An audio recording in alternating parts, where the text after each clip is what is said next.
Good morning. Can you hear me all right? Yes. I will not sing. That's my promise to you this morning. It's very nice to be with you. My name is David Komorowski. That's K as in Komorowski, O as in Amorovsky. And for the last 16 months, I guess, I've been the rabbi at Temple Israel, just up the street. And the best part about this isolation is I get along so well with every member of the congregation because we haven't met. It's magnificent. Thanks to Reverend Wallace, we had a very successful High Holy Day season where everyone was penitent.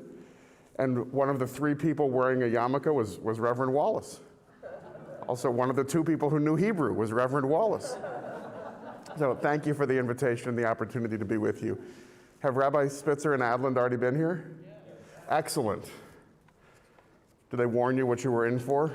Yes. You can't believe them. We all went to the same school, and the Hebrew Union College in Cincinnati. And we were there over the course of, I guess it was 30 years from the time Rabbi Spitzer got there to the time that I ended. It was the same faculty. I don't know if it's the same in Presbyterian seminaries, but they stop buying clothes when they get their tenure, and they stop writing new syllabi. That's why I like teaching ancient history. It doesn't change that much. So Rabbi Spitzer and Rabbi Adland brought you almost up to the present day, which in Jewish history means 2,000 years ago. So we're going to start like this is Jeopardy. What is Judaism? What I'm going to walk you through this morning, and please feel free to interrupt me with questions along the way, and I'll leave time at the end for questions as well. What I want to talk about is how Rabbinic Judaism, or Judaism as we practice it today, came to be. Because we can draw a straight line from biblical Judaism to Rabbinic Judaism, but we have to know what's along that line in order to understand it. So we start with, what is Judaism? I say, what is Judaism? If you had to describe Judaism in a single word, what is it? Okay, it's a religion. It has things, and I'm not trying to stump you. Okay, so Judaism has things in common with religions. We pray, we argue, we eat, we believe in a higher deity who set the world in motion and expects us to behave in a particular way. In Judaism, the way that we know what it is that God wants from us is through the reading, the interpretation, and the application of biblical law and rabbinic law. So there's religious aspects, but Judaism is also a nationality.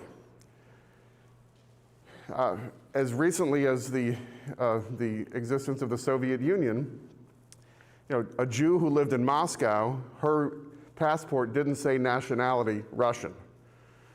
Or a Jew who lived in Tbilisi, his passport didn't say nationality Georgian.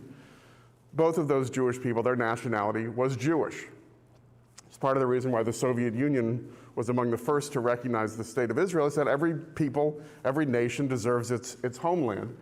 So Judaism has aspects of a nationality.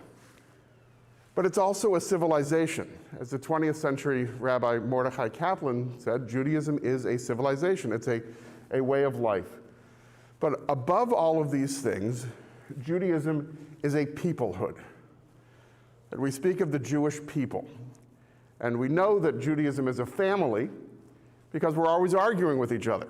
And yet we can't get away from each other. And that sense of interconnectedness is what would lead my late father whenever we would travel.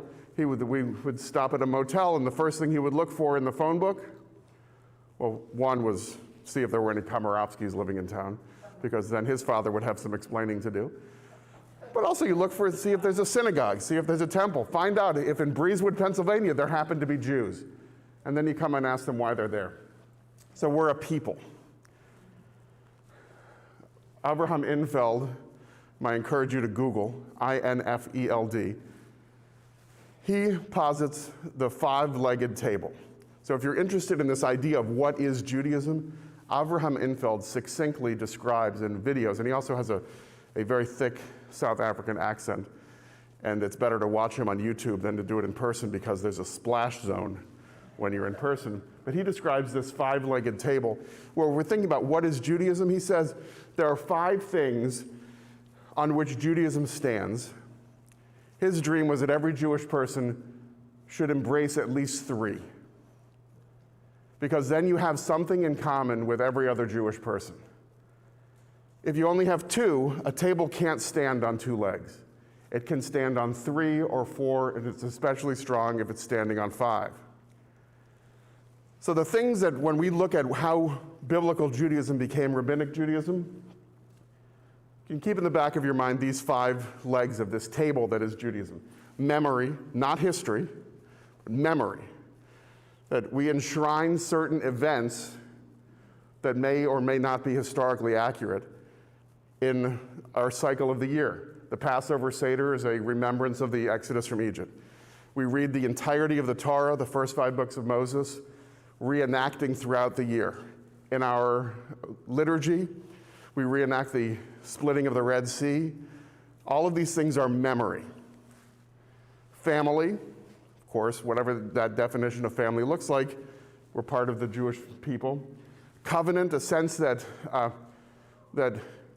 Abraham entered us into a covenant that was then resealed at Sinai, and we're all part of it. A child from the 8 days onward is part of this eternal covenant. Israel, the people and the land, for some Jews, that's their deepest connection is to the land and the people, and the Hebrew language. These 5 things, memory, family, covenant, Israel, and Hebrew, were there in the beginning of Judaism, and they're still there. So that's what Judaism is, all of these things. And if we were to tie Judaism to one particular place, it's not Belden Village Mall. This is a replica. Did you see this on a trip to Israel? Did you see the model of Second Temple Jerusalem? It's at the Israel Museum. So this is a scale model of the temple in Jerusalem. If you look very closely, you can see a parking lot attendant who's very frustrated because the car hadn't been invented yet, but it's steady work. Judaism should not exist anymore. There have been so many points in Jewish memory and Jewish history where we could have disappeared. 586 BCE, 70 CE. Judaism was a sacrificial cult tied to one place. And when that one place was destroyed, the people don't just disappear, but the memory, the family, the language, all of that could have. But Judaism has persisted. And we have moved from this, from worship at a central place, to Judaism that is entirely portable. You can practice Judaism apparently in Breezewood, Pennsylvania, in that motel room. You can practice Judaism in Canton, Ohio. You can still practice Judaism in Jerusalem. So let's think about this place and how the destruction of the Second Temple led directly to the creation of Rabbinic Judaism and to the beginnings of Christianity. This is Judea in the 1st century. Jerusalem, right there. And temple-based worship, biblical Judaism in the ancient Near East. That's where we all come from. The stories that became the Torah, became the prophets, became the writings, all based in temple. And then in the 1st century of the Common Era, to the 1st century AD, in biblical Judea, there was great upheaval. This is when Jesus of Nazareth, a Jew from the Galilee, comes onto the scene. This is when you have internecine fights within the Jewish community between primarily the Sadducees and the Pharisees. The Sadducees, who were the establishment, they were the one-percenters whose entire livelihood was wrapped up in the temple. And you didn't have to know anything to be a Sadducee. To be a Sadducee was to be born on third base and believe that you hit a triple. The Sadducees were the establishment, the priesthood. The only way to become a Sadducee was to inherit. And the Pharisees, who get a bad rap, but the Pharisees became the rabbis. Now, some of us deserve a bad rap, but as an idea, Pharisaic Judaism democratized Judaism, and it saved Judaism, because Sadducean Judaism disappeared. The only remnant we have of it today is some liturgical references within traditional Judaism. The first aliyah, the first person called up to bless the Torah reading, is a priest, or we just assume that the person is a priest because we don't ask for a birth certificate. But if their Hebrew name happens to be so-and-so, HaKohen, we just take it at face value. Okay, it's fine, big deal, you're a priest. And then the destruction of the temple in the year 70. So this is a few decades after the crucifixion of Jesus. And that first century was upheaval. If you think 2020 was exciting, the first century of the Common Era saw tremendous upheaval. And it saw a split between Rabbinic Judaism and Christianity. We have common roots in the ancient Near East, this trunk in the first century, and then the branches that divide into Rabbinic Judaism on one side and Christianity on the other. The earliest followers of Jesus were Jewish. The writers of the Gospels had been Jewish. And Judaism, instead of disappearing, Judaism adapted under Rabbi Yochanan ben Zakkai. Judaism adapted from being based on the temple and the priesthood to becoming Rabbinic Judaism. And this is Rabbinic Judaism. The priesthood gave way to the rabbinate.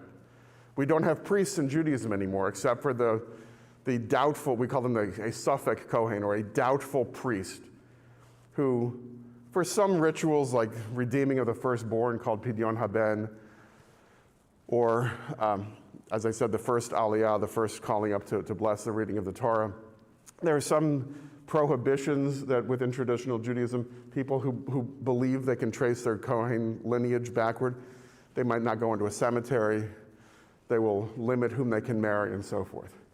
But the priesthood gave way to the rabbinate. The Sadducees lost out to the Pharisees, so that you cannot inherit the title or the authority of rabbi. You have to earn it. And revelation was replaced by interpretation. So we no longer have, in Judaism, prophets. The last prophet was Malachi or Malachi. We don't get the unfiltered word of God directly to human beings. We say that we have two hands, one for the text itself, the Torah, and the other is for the commentaries. That there really should not be anything in Judaism that is fundamentalist. Because even the most strictly observant Orthodox Jew, perhaps even especially the most strictly observant Orthodox Jew, doesn't rely just on the text. He or she relies as well on the commentaries.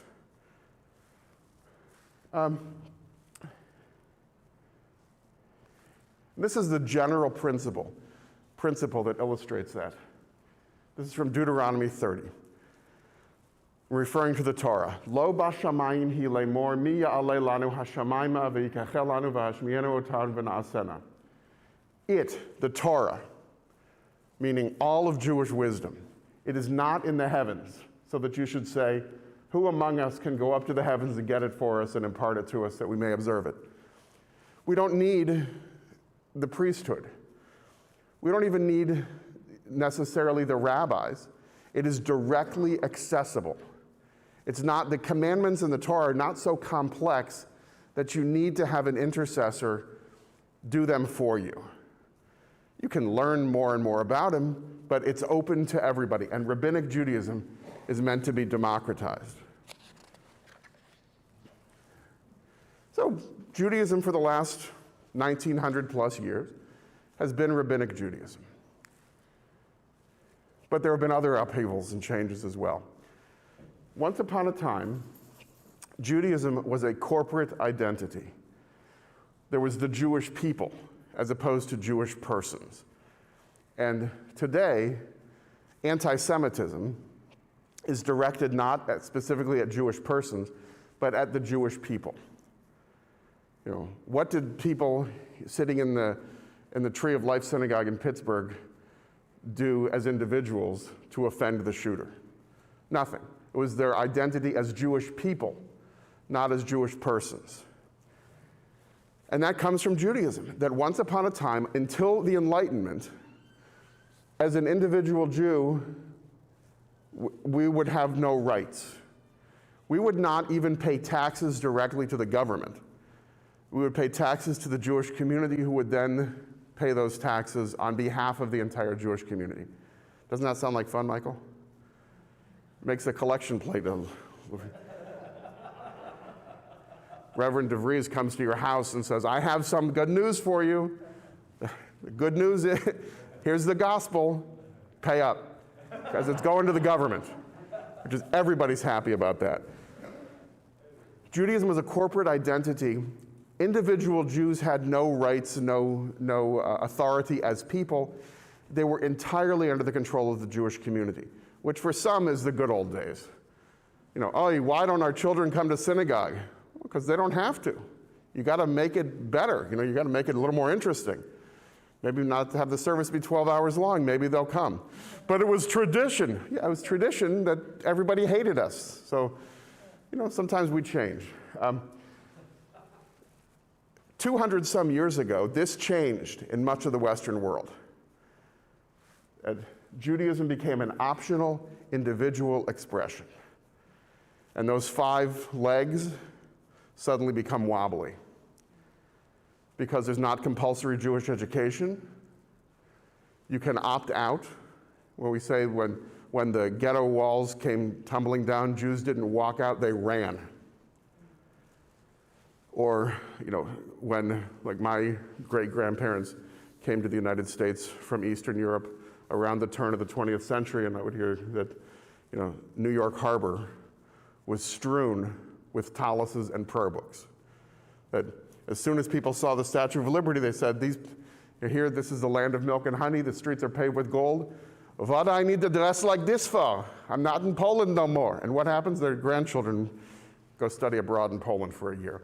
My grandfather could never understand why my friends would go to Poland and Russia and Lithuania and pay tens of thousands of dollars in the 1990s after the Iron Curtain fell to study in the countries that we got kicked out of. So that's when you've made it. Okay. Judaism, no longer a corporate identity.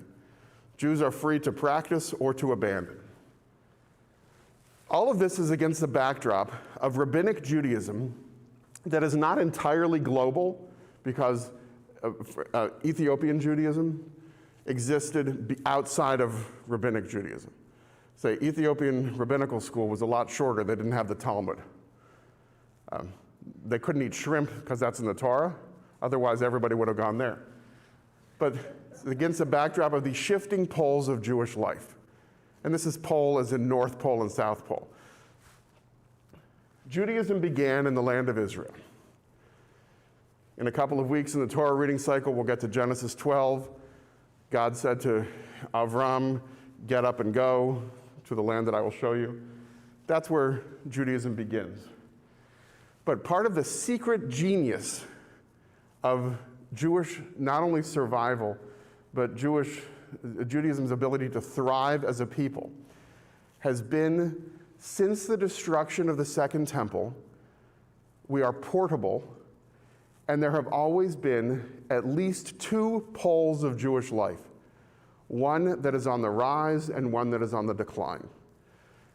So that when the inevitable happens and we get kicked out, that's not a wonderful way to live, knowing that, you know, you move into a place and say, yeah, you know what, I'm not going to put a nail in the wall here because we're going to have to leave eventually. That's Jewish history, is this sense of being uprooted. We have these poles, starting with the land of Israel and then Babylonia. When the temple was destroyed in 586 BCE, the Jewish community was carried in exile to Babylonia, modern-day Iraq. And when Cyrus of Persia conquered the Babylonians and allowed the Jews to return to the land of Israel, not everybody went. Some decided to stay in Babylonia, and that helped save Judaism. Because by the time the Second Temple was destroyed 600 years later, you had a thriving Jewish community in exile. And we can think of Babylonian Judaism as American Judaism. It was thriving. It was intellectually, in many ways, superior to what was happening in the land of Israel. Sages would leave the land of Israel to study in Babylonia. It's like the kids growing up in Canton whose parents would send them to Harvard so they could come back and practice law in Canton. That you want to get your credentials, you go elsewhere, and then you come back. Well, when Babylonian Judaism declined, there was already Judaism thriving in southern Europe and in the Middle East because of the diaspora, because of the destruction of the Second Temple. Jews had spread out. And when that came to an end, Jews went to Spain. And the Spanish Jewish community, you may be probably familiar with the Golden Age of Spain, Moses Maimonides and Ibn Ezra and all the great philosophers and commentators. That came to a crashing halt in what year? 1492. Ferdinand and Isabella said, Jews, shoo, shoo, shoo. That's not how it goes in school. But 1492, the Jews were kicked out of Spain, and that led directly to Jews landing on these shores. The first Jews who came to what would be the United States came in 1654. They kept staying ahead of the Inquisition. And the Inquisition followed them from Spain to Portugal, to Portuguese colonies, and then to Dutch colonies, till finally in 1654, the Jews living in Recife, Brazil, a Portuguese colony, fled to the nearest Dutch colony, which was New Amsterdam. And from what I understand, there are still a few Jews in New Amsterdam.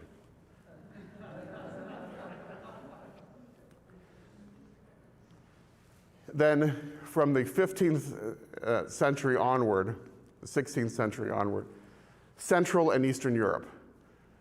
This is Fiddler on the Roof, the shtetls. And the Central European part is where we come into conflict with Judaism as a corporate identity versus an individual expression of Judaism.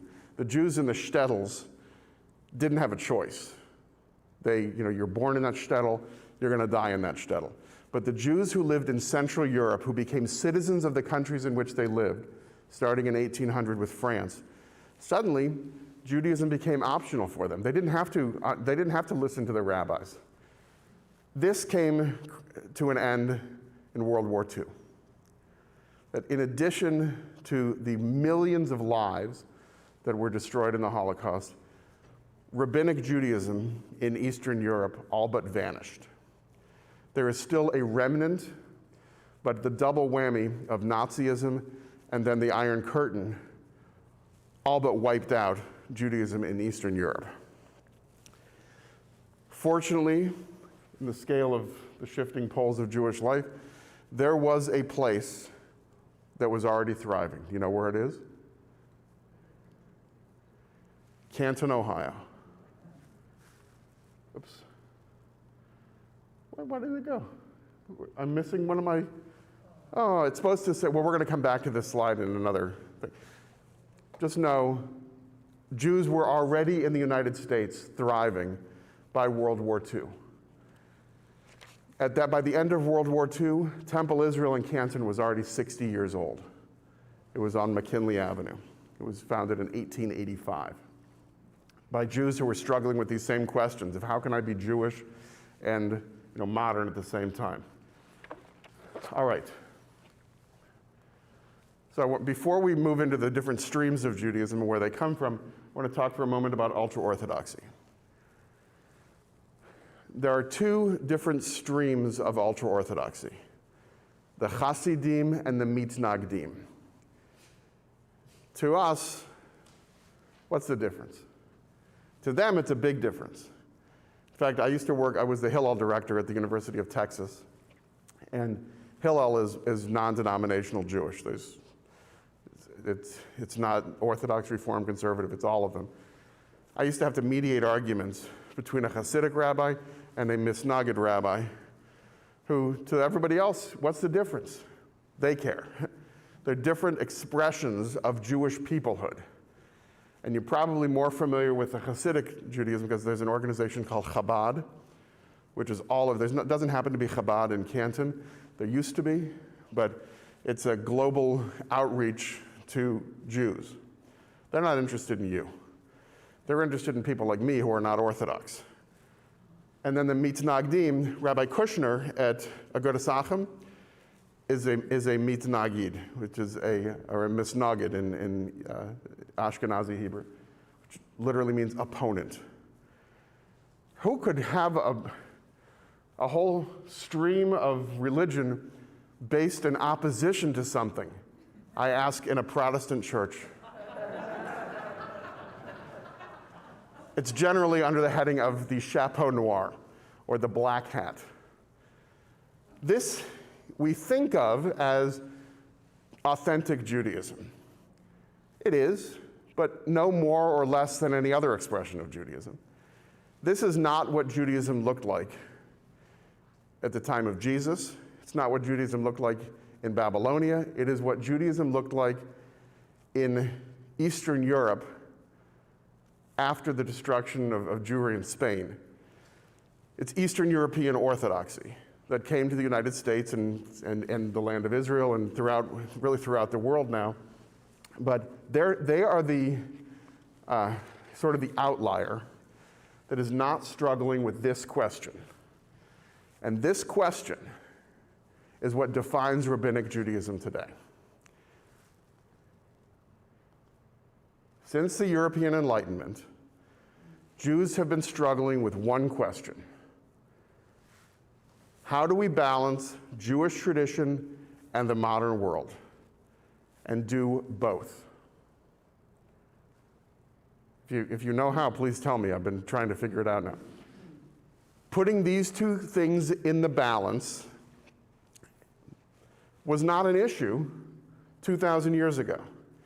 It's not as much an issue amongst black hat Orthodoxy either, because you can just ask your rabbi, and they don't entirely eschew modernity because they're using cell phones. They're not. They may control the internet that comes in so that they're not their kids are not bombarded with certain things. But there's no such thing in Judaism as sequestering ourselves from the modern world. But since the European Enlightenment, specifically since Jews have become citizens of the countries in which we live, we try to balance these two things. And how we balance those things defines what the different streams of Judaism are today, all of which are Rabbinic Judaism. And here they are in chronological order. I just told you that Hasidic and Mitnagid Ultra-Orthodoxy is not the way that Judaism always has been. There was just Rabbinic Judaism. There was ethnic flavor, there was regional differences, but those were not a matter of choice. It's like if you grow up in Massillon, you're going to support Massillon. If you grow up in Canton, you're going to support Canton. You don't have a choice. Okay, you could move to Massillon, but they're going to know because you're on a list. Once upon a time, Judaism was a corporate identity. It was the Jewish people, not Jewish persons. Today, it's the opposite. And this is the order in which the divisions happen. First was reform. And I'm not just saying that because I'm a reform rabbi. The first break with tradition was reform, a little more than 200 years ago. In the 18 teens, around 1820 in Germany. The first breaks were liturgical. The service is too long. We want to pray in the vernacular, so they would include German. And interestingly, they did not have mixed seating. because the German Lutheran Church had separate seating for men and women, so early Reformed Judaism also had separate seating.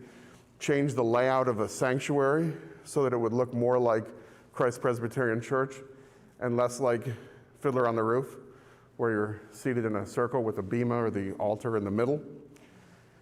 And Reformed Judaism, when putting Jewish tradition and the modern world in a balance, the modern world weighs more. And I'm going to give you some examples of that in a little bit. The next break was modern orthodoxy. There was just Judaism, and then Reform swung the pendulum to the left. Modern orthodoxy swung the pendulum to the right. Said, we're going to put Jewish tradition in the modern world in a balance, but Jewish tradition is always going to outweigh the modern world. What do you think the third response was? You move to the left, you move to the right, to the middle. Conservative Judaism, which the title is kind of misleading because we think of conservative as political, but this is conservative. It was originally called positive historical Judaism. So whereas Reform and Orthodoxy differ on the pivot, does Jewish tradition or the modern world weigh more? Reform and Orthodox are the opposites. Conservative, they're supposed to balance each other out, which in practice means that conservative Judaism does what Reform does, but usually 10 to 15 years later, because they have run it through a process that I'll describe. And that's not all. The pendulum swung again to the right, to my right. I guess this would be your left. Swung to the right. Ultra-Orthodoxy. I just showed you those black hats. Where did they come from? Well, it was already existing, but it hadn't been solidified. They're still trying to balance Jewish tradition in the modern world, but the modern world doesn't really get a vote. It's under protest that there are concessions made to modernity. The modernity part is not valued. And then Reconstructionist Judaism, which is an American invention. 1, 2, 3, and 4 came from Europe, were transplanted to the United States. Number 5, Reconstructionist Judaism is American. It was a left-wing breakoff from conservative Judaism. I mentioned earlier Rabbi Mordecai Kaplan, who talked about Judaism as a civilization. He was the ideological father of Reconstructionist Judaism. And then there's something else called traditional Judaism.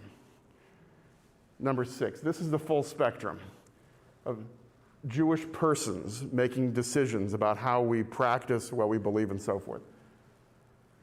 This is the spectrum from left to right, so the most liberal to the most conservative. And you'll see that Reform and Ultra-Orthodoxy are at opposite ends. And then there's a spectrum in between. And you'll notice that the numbers go 1, 2, 3, 4, 5, 6. It's bouncing back and forth. The hardest place to be is in the middle. These volleys between Reconstructionist and modern Orthodoxy, because there are splits over everything. It so happens that the split between number 3 and 5 and number 3 and 6, they are both splits from conservative Judaism. That conservative Judaism found itself and continues to find itself squeezed from its left flank and its right flank. The right flank, traditional Judaism, came about over the question of the ordination of women as rabbis. The Reform movement has been ordaining women as rabbis since 1972. Next year is the 50th anniversary. The first woman to become a rabbi in the United States was from Cleveland, Sally Presand. And not only from Cleveland, from the west side of Cleveland, which is like a unicorn. Find a Jewish person from the west side of Cleveland, she has no choice but to become a rabbi, because there was no deli for her on the west side of Cleveland. But the conservative movement was, I think, 1986. The first woman was ordained as a rabbi, and that led to a split. So how did this become Rabbinic Judaism today? Well, Judaism is an optional individual expression, and when the walls of the ghetto came down in Central Europe, Jews ran out, and suddenly there was an issue. How are we going to keep these people in? How are we going to keep people in the Jewish people, get them memory, a commitment to the covenant, and all these other things, when it's not compulsory? When they can mail their own tax check to the government and vote as citizens instead of having to rely on this intermediary? Well, the first answer came from Abraham Geiger, who is the ideological father of Reform Judaism, and somehow related to the person who came up with the measuring nuclear radiation. So the Geiger counter was one of his ancestors or descendants. I guess a descendant comes after you. He was the ideological father of reform.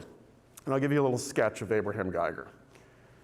Raised in traditional Judaism, yeshiva education, studied the Talmud, also got a doctorate, I believe, in Berlin. Abraham Geiger put Jewish tradition and the modern world in a balance. The modern world weighed more, and he instituted the reforms that quickly spread throughout Central Europe, first in Germany and then beyond. He also inspired the person who would come to Cincinnati, Isaac Mayer Wise, and create the institutions of Reform Judaism in the United States. European-born, classically trained in Judaism, university-educated, Jewish tradition, the modern world, and the balance. His contemporary, just 2 years older, and they were in school together. I've heard that they were roommates. I don't know if that's true or not, but I'd like to imagine that it is. Samson Raphael Hirsch is the ideological father of modern Orthodoxy. Hirsch, European-born, trained in the yeshiva, classical Judaism, university education, including a doctorate, like Geiger, puts Jewish tradition, the modern world, in a balance, and makes the opposite judgment from Geiger. They were trying to answer the same question. They're both rabbis. And then Zacharias Frankel, who's a little bit older, European-born, yeshiva-trained, doctorate from the university, secular studies, puts Jewish tradition, the modern world, in a balance, and comes up with a system by which they should balance each other out. These three European gentlemen, devilishly handsome, may I say, first should know Samson Raphael Hirsch shopped in the same place as Reverend Michael Wallace. He used to wear a clerical collar. He's living in the modern world. That's how you identify in Germany as a member of the clergy. I couldn't find a picture of him in it, but there are I've seen pictures with where he's wearing a robe and he has the tab collar. Same with Geiger and Frankel.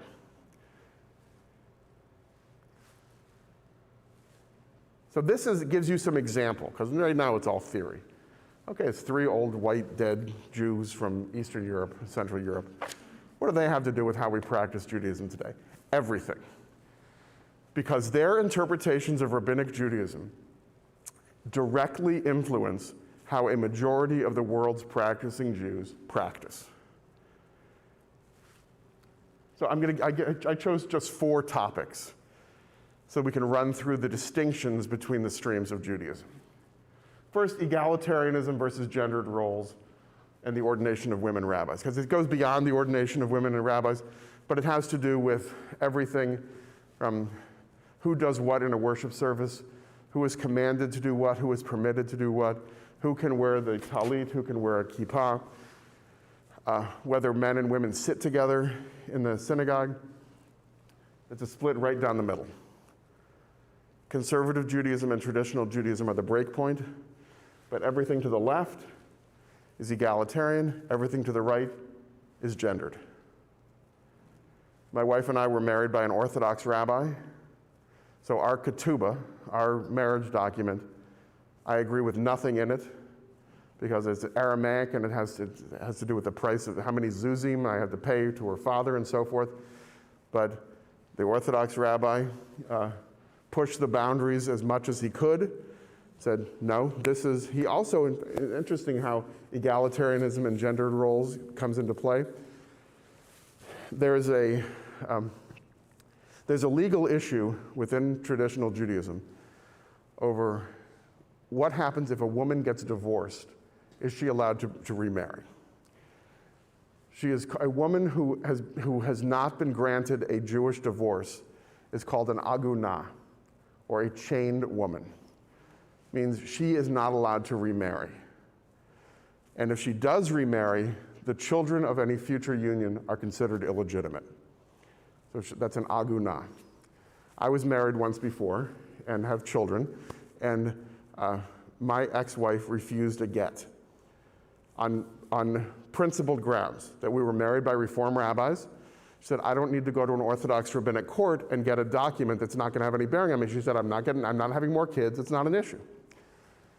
So fast forward 10 more years, my wife and I are getting married by an Orthodox rabbi who happens to be a very progressive and inclusive, gender-sensitive Orthodox rabbi who said, David, you're an agun. I said, I've never heard of an agun. I said, I've heard of an agunah, a chained wife. He said, you're a chained husband. He said, egalitarianism cuts both ways. I said, please find your most strict Orthodox rabbi who says I don't have to force my ex-wife to get a get. And he did.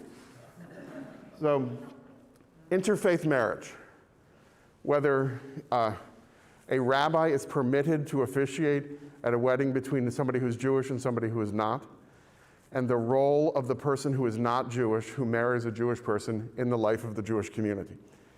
Here you see Reform and Reconstructionists differ from the rest of Judaism.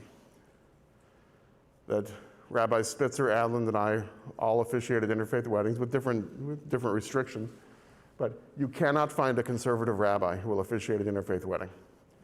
That rabbi will be effectively disbarred if he or she does. Then based on, is the change based on halakha, based on Jewish law? Here, Reform is the outlier. That's why Reform is able to make changes more quickly than other streams of Judaism, because we don't have to base the changes in halakha. Like if we say, okay, can women be rabbis? Yes, there's no reason why women cannot be rabbis. We go through a whole study process, but the change does not have to be based in Jewish law. It's good if it is, but it doesn't have to be because the modern world weighs more. In this regard, Reform differs from the rest of Judaism. And then the intersection with modernity. Here, Ultra-Orthodoxy is the outlier.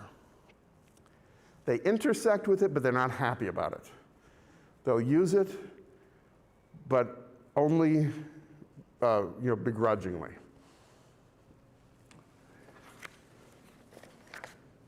Back to these shifting poles of Jewish life. Thanks to the global Jewish peoplehood, these streams of Judaism now exist everywhere that there are Jews. And I'm going to show you why one of these places in these shifting poles of Jewish life is different than all the others. And it's probably not the place that you think. Began in the land of Israel, shifted to Babylonia, then to Southern Europe and the Middle East, then to Spain, then to Central and Eastern Europe, was destroyed in the Holocaust, and then shifted to the United States, to North America. The United States is different than every other Jewish community around the world. We talk about American exceptionalism. This is it. We tend to think of Judaism as a divide between Israel and the diaspora. And that's a legitimate schism as well. There are differences between how Judaism is practiced in Israel and how Judaism is practiced the rest of the world. But the primary distinction between American Judaism and Judaism everywhere else is the complete separation of religion and government. There has never been a chief rabbi of the United States. Every other country has chief rabbis. The United Kingdom and the Commonwealth, they have chief rabbis. Russia, Poland, they all have, Germany, they have chief rabbis.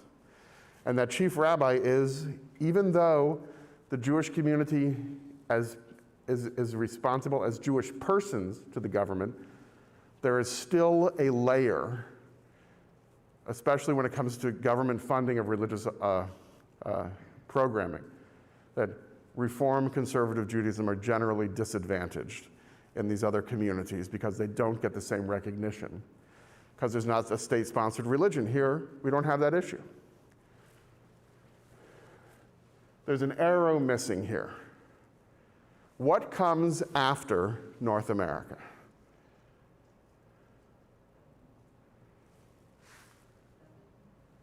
The land of Israel. And when we look at this long arc of Jewish history, we are living in a time when, for the first time in 2,000 years, there will be more Jews living in the land of Israel than outside of the land of Israel.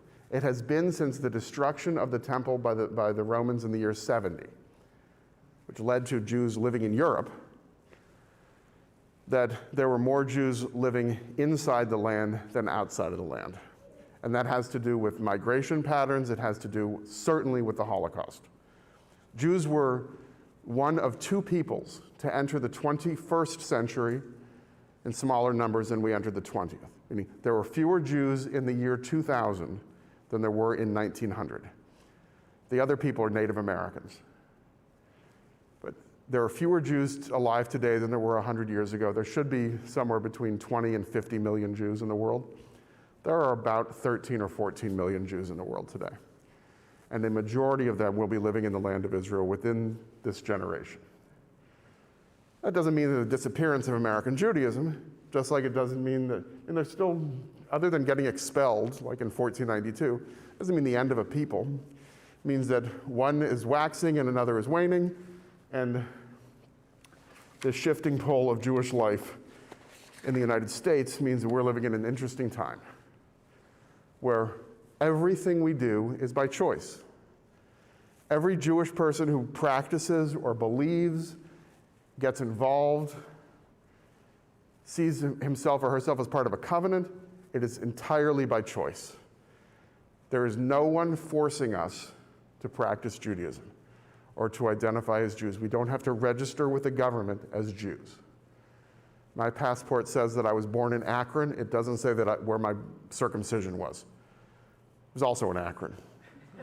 It was so traumatic I didn't walk for a year, but I'm fine. Rabbinic Judaism evolved over the course of millennia, primarily because Jews are human beings who live amongst other human beings, and Judaism adapts. I'm speaking to you in English because we're in a society where English is the dominant language. I could hold on tight to Yiddish. You wouldn't understand me, nor would I. I could speak to you in Hebrew. It would be futile because my accent is still from Akron. It's all a matter of choice. Rabbinic Judaism has changed Judaism because Rabbinic Judaism has interacted with Jews and with people who are not Jewish all over the globe. And the final result of that is Judaism as it is practiced today has nothing to do with Judaism that was based in the temple, other than the fact that we have worshiped 3 times a day because there was sacrifices 3 times a day. We do it in Hebrew because that was the Hebrew. You cannot, not just because of building committees, you can't go to a synagogue today and see a sacrifice. If you do, call the police. We don't sacrifice. Instead of sacrificing animals and wheat and grain, we offer the sacrifice of our heart, prayer. And we don't have priests. We don't get collars, but we don't have priests. We have rabbis. That's where Judaism is today. Questions, arguments? Yes? Do we need a mic?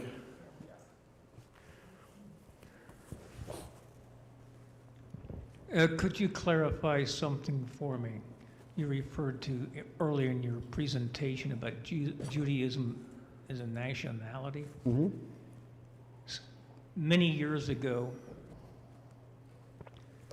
when I started out in the legal profession, a Jewish attorney took me to task for referring to Jewish people as a race.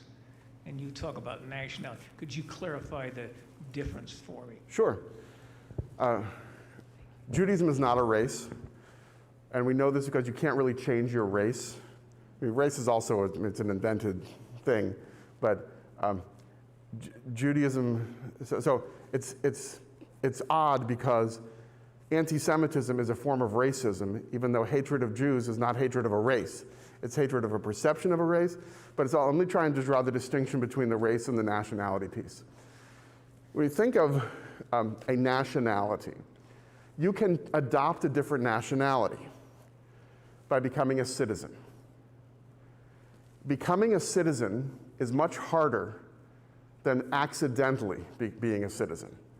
And likewise with Judaism, being part of the Jewish people, being part of a Jewish nation. And I think of it as we're having things in common with the nationality because there is a place. Since 1948, there has been, and there continues to be, a Jewish state. It's not only for Jews. It is majority Jewish and has to be in order for it to still be the Jewish state, which is why there's all kinds of, every problem that Israel has today essentially stems from 1967 because we don't know how to conquer other people. We don't know how to be a nation that exterminates and conquers. We're victims of our own bad PR and the fact that most of our history has been in exile, living amongst other nations. Anybody know the Hebrew word for nation? You probably heard it pejoratively. You know what it is? Am is people. Goy. Which is, in Yiddish, is pejorative for somebody who's not Jewish, but it literally means nation. Like in the book of Isaiah, Lo yisa goy el goy cherev, lo yilmadu od milchama. Nation will not lift up sword against nation, neither will they study war anymore. So the nationality piece, think of it as citizenship. I'm Jewish by accident because my parents are Jewish. And they happen to raise me as Jewish, but that means I don't have to know anything. I am also American by accident because I was born in the United States and as a citizen. Somebody who chooses Judaism has to know a lot more than somebody who is Jewish by accident. Just like somebody who becomes a citizen of the United States has to take classes and know something, which may then preclude them from running for Congress. But once you know something, you become very dangerous, and you become part of that nationality. But I would agree, at the risk of causing problems, I would agree with that attorney that we are not a race, but we have things in common with a nation. I've got a question actually, as well. So in your circuit around the world and the various forms of Judaism, going back to modern Israel, I understand from all the studies I've been doing the last couple of years on Hebrew and Hebrew Jewish culture broadly, that in Israel the situation is different. And I remember a particularly noteworthy news story this last year about an Israeli man in the Olympics who couldn't marry his spouse because they didn't identify as Orthodox, and there's issues there. So I wonder, could you talk about how Judaism is lived out in Israel and some of the contours there? Sure. The demographics of Israel are complex, especially within the Jewish community, because it is the ingathering of the exiles. Now, there are Jews who have been in Israel since the destruction of the temple, where their ancestors were. But it was worldwide Jewish migration starting in the 19th century, buying land from Ottoman Empire landowners and populating what would become the state of Israel. That we have in the state of Israel today, there is no constitution. So if anybody tells you that she has a PhD in Israeli constitutional law, check it out. Israel has a Declaration of Independence, but Israeli law is a combination of Ottoman law, British law, and American law, because it was part of the Ottoman Empire and then part of the British Empire. But religion in Israel is regulated. There are chief rabbis. There's an Ashkenazi chief rabbi and a Sephardic chief rabbi, the two of the many ethnic streams, but the two dominant streams, Eastern, Central Europe, and Spain and Portugal. And a great irony here is that because of politics in Israel since the state's founding in 1948, certain concessions were made to Orthodox religious political parties that allows them to have a stranglehold on life cycle events, including weddings. So there are many secular Israelis, Jews, who refuse to get married in Israel. They go to Cyprus, or they go to other places in Europe, or they come to the United States and get a secular marriage, because there's no such thing as a secular marriage in Israel. It's all regulated by the chief rabbis, which includes not being allowed to marry, like a Kohen cannot marry a divorcee. So if a Kohen falls in love with a divorcee and they want to get married, they go someplace else, because it's all regulated by the chief rabbi. And now, having said all that, I want to tell you that I have a lot of friends for whom that's their big bugaboo about Israel, Jews, because I am more free as a Reform rabbi to practice Judaism here than I would be in Israel. It doesn't bother me, because I understand why the political concessions have had to be made. I mean, we're used in the United States to two political parties. And there was a time, where Gerald Ford and Tip O'Neill, used to get along with each other even though they disagreed. Today, what we see today, the dysfunction in American politics, if it keeps getting worse, in 20 years it'll almost be as bad as Israel, where they're just like, you can think of this in the church world. Why is there a 27th Baptist church? Because the people in the 26th church got angry with each other over the color of the carpeting. So what do? You pick up and you make a new church. What do you do here? You make a new political party. And the way that the Knesset, the Israeli parliament, is set up, there are 120 seats. You need 61 seats to have a majority, to form a government. No political party has ever had 61 seats. So they form coalitions. So this party gets 20, and this party gets 15, and so forth, and they get to 58, and then they need 3 votes. And lo and behold, there's an Orthodox political party that has 3 votes. All they care about is the Ministry of Religious Affairs. They say, you want to give away the West Bank? Give away the West Bank. Go ahead. The Messiah is going to come anyhow. You want to do this? Go ahead and do that. You want to bomb Iran? Go ahead. Do whatever you want. They have no principles other than the narrow thing in which they're interested, and they will wield their power with the 3 votes, or the 3 seats, to form a government. Now imagine the most Meshuggah crazy member of Congress having that much power. Oh wait, we don't have to imagine. How did the historical criticism or the documentary hypothesis affect the 3 branches of Judaism? Documentary hypothesis, Julius Wellhausen. Now you're taking me back. So, Samson Raphael Hirsch would say no would say no to the documentary hypothesis, that everything, the written Torah and the oral Torah, was revealed by God to Moses at Mount Sinai. Ah, thank you. And we study it, we interpret it, but we don't apply scientific criticism to the text. On the other extreme, Abraham Geiger was involved with the founding of a school called Die Hochschule für die Wissenschaft des Judentums. Does anybody speak German? Die Hochschule für die Wissenschaft des Judentums, which means the institution of higher learning for the scientific study of Judaism. Wissenschaft is science. That yes, you can apply the same critical application as Darwin to the text. In fact, when I was still in rabbinical school in the 90s, we studied biblical criticism. We were always given the caveat, especially with the earliest criticism, particularly Wellhausen, was that it wasn't particularly Jewish, because the earliest applicants of this material were trying to undermine the authenticity of the Hebrew Bible or the Old Testament. So we take it with a grain of salt. But conservative Judaism, it wavers. Some will apply it, some will not. Great. Well, Rabbi David, we are so glad that you could come today. Thank you so much for my pleasure. everything. And can we give Rabbi a round of applause here? I know I have learned a lot, and I look forward to you teaching again here in the future. Next week, I will be teaching, and I'll be talking about the parting of the ways, but from the other side. So from the Christian perspective, how did Christianity develop in those early years after the New Testament, the apostles, the generations after that? So that's what's in store for you next week.